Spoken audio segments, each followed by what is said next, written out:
warahmatullahi wabarakatuh. Perkenalkan, nama saya Wida Dahlia, mahasiswi dari jurusan Pendidikan Matematika, Fakultas Keguruan dan Ilmu Pendidikan Universitas Siliwangi, dari kelas 2022D dengan NPM 222151127.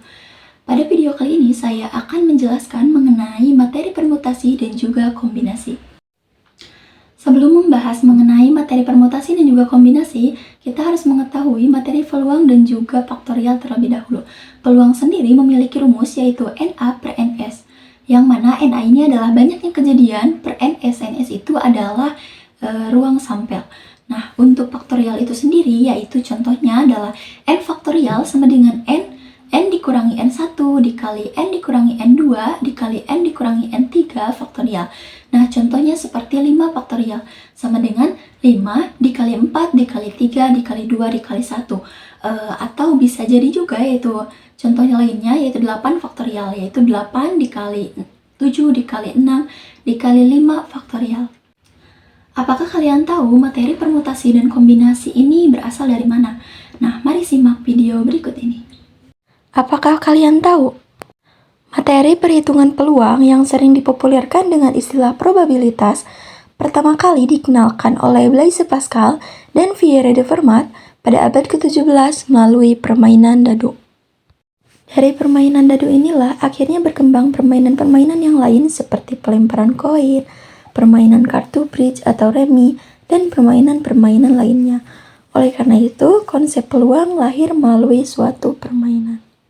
Dalam perkembangannya, perhitungan peluang mendapatkan perhatian yang serius dari para ilmuwan karena mempunyai peran yang sangat penting dalam perkembangan ilmu pengetahuan seperti ilmu fisika modern, statistika, dan lain-lain.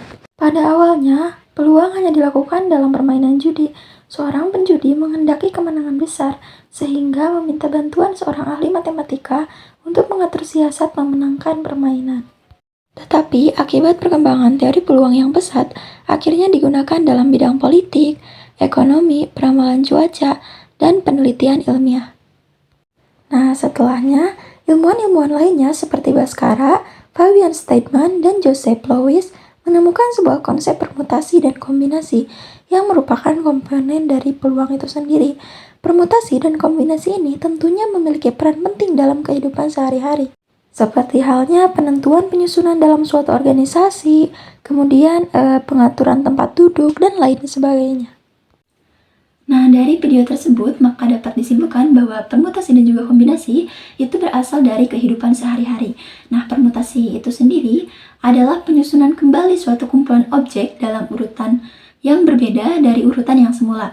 Nah, rumus dari permutasi ini adalah N faktorial per N dikurangi R faktorial dengan N adalah ruang sampel dan R adalah kejadian yang dipilih, dengan N lebih dari atau sama dengan R. Nah, permutasi itu terdapat beberapa rumus. Ada permutasi kembar yaitu N faktorial per K faktorial, kemudian ada permutasi siklik yaitu N dikurangi 1 faktorial. Nah, contoh dari permutasi dalam kehidupan sehari-hari adalah seperti kejuaraan di dalam kelas, kemudian seperti jabatan dalam suatu organisasi. Nah, untuk yang kedua yaitu kombinasi. Kombinasi sendiri memiliki rumus yaitu N faktorial per R faktorial dikali N dikurangi R faktorial.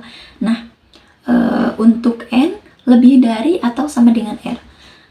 Contoh dari kombinasi yaitu jabat tangan, ada pengambilan pembentukan ganda grup badminton, kemudian ada juga pengambilan bola secara sekaligus. Adapun perbedaan dari permutasi dan juga kombinasi. Perbedaan dari permutasi dan juga kombinasi yaitu kalau permutasi itu memperdulikan urutan, kalau misal kombinasi yaitu tidak memperdulikan urutan.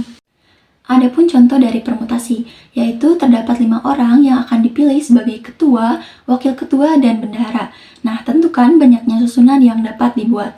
Jawabannya yaitu 5 faktorial untuk yang 5 orang per 5 dikurangi 3. 3 ini itu dari yang satu ketua, yang kedua wakil ketua, dan yang ketiga bendahara. Sama dengan 5 faktorial per 2 faktorial. Sama dengan 5 dikali 4 dikali 3 dikali 2 faktorial per 2 faktorial. Sama dengan yaitu 5 dikali 4 dikali 3, yaitu 60 cara. Nah, ada pun contoh untuk kombinasi, yaitu terdapat 5 orang dalam sebuah ruangan. Jika mereka saling berjabat tangan, ada berapa banyak cara yang terjadi? Nah, jawabannya itu ya adalah 5 faktorial per 5 dikurangi 2 faktorial dikali 2 faktorial. Sama dengan 5 faktorial per 3 faktorial dikali 2 faktorial sama dengan 5 dikali 4 dikali 3 faktorial per 3 faktorial dikali 2 faktorial. Maka 5 dikali 4 dibagi 2 dikali 1, yaitu 20 dibagi 2, yaitu 10 cara. Nah, sekian saja video mengenai pembahasan materi permutasi dan juga kombinasi. Mohon maaf bila ada kesalahan. Semoga bermanfaat. Wassalamualaikum warahmatullahi wabarakatuh.